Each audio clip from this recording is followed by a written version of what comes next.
Hey everyone, LioConvoy here.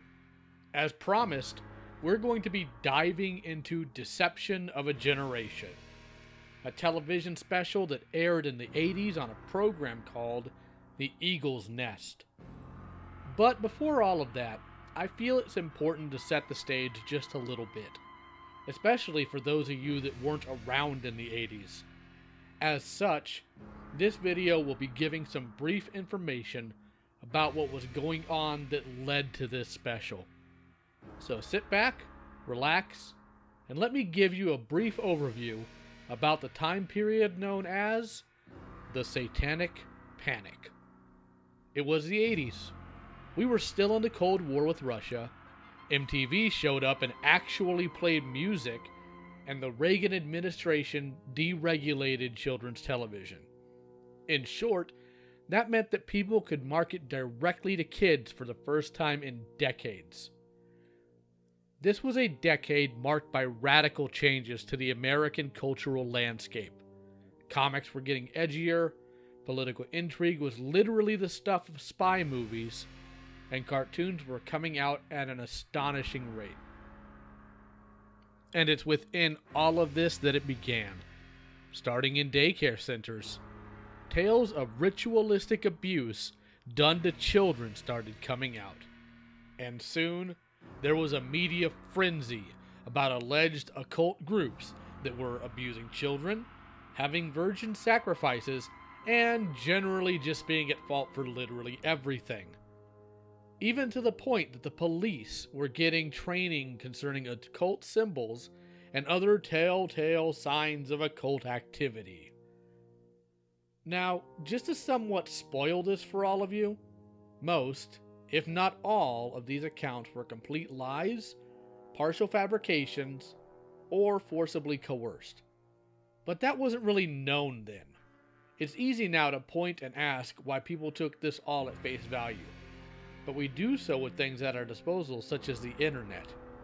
During the 80s, all we had was news, television, and our aunt's friend that totally saw some cultists in the wood that one time.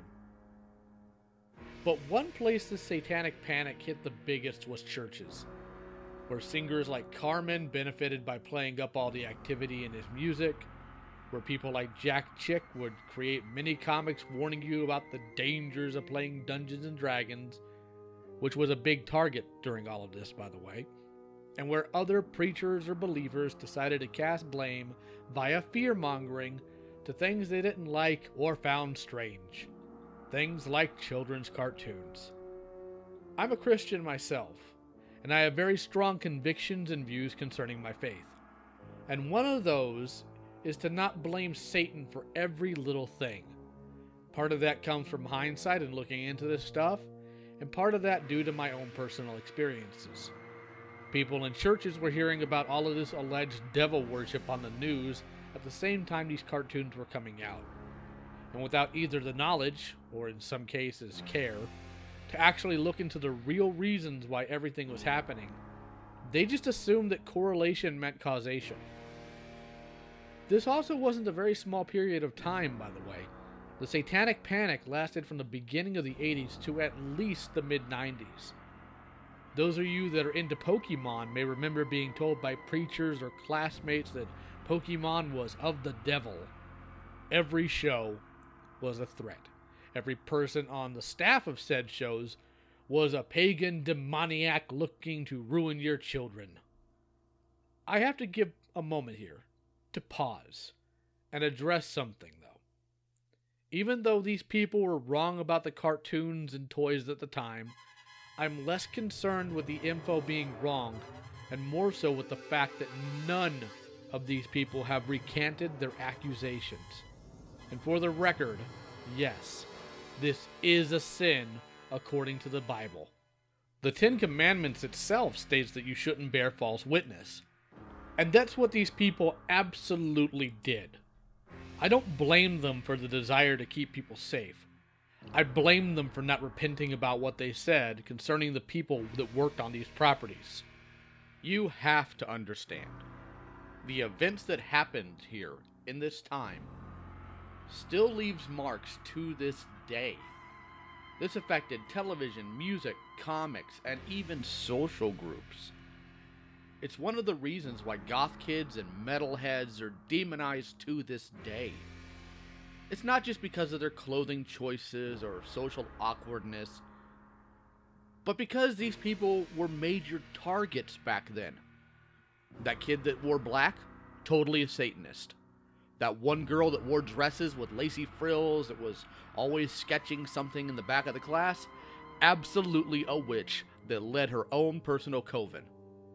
This wasn't just some goofy period that came and left with little indication that it was there. This is something that was lasting. And I believe at least an apology from the people that made these accusations could go a long way to heal all of this and maybe stop some social pressures. Going into this, I'm going to be tackling the claims made in these videos with scripture, factual information, and old school common sense, dissecting them and putting them into perspective. I'm not sure what the schedule for all of this will be, but it's likely going to be every other week. Hope you stick around and join me. Let me know your thoughts or questions about this video or the topic in the comments below. A special thanks to my patrons Avis and MegaUmi. If you'd like to support more videos just like this, head over to my Patreon in the description. You can support my nonsense for as low as $1. And of course, I'm still running that 1,000 sub contest. First comment on the first video I post after hitting 1,000 gets the Loyal Subjects Thundercat figures. Also, art stream this weekend yet again. I've really enjoyed you guys joining me on all of them so far. So as usual, it's 7:30 p.m. Central Standard Time on Friday. Still trying to raise money to go to Don Bluth's University. Going forward, by the way, I'd like to do a fan art scroll during the end cards on these videos that I'm planning on making. Not fan art of me, of course, that'd be weird, but Thundercats and other 80s fan art. If you did something you'd like to see in a crawl, post it up on Twitter or Tumblr with the hashtag #LioFeatureMyArt. On screen now for your reference. Now this is just your art. This isn't somebody else's, so that's the stipulation here. I'll check in weekly just to make sure. Thank you for joining me, and take care.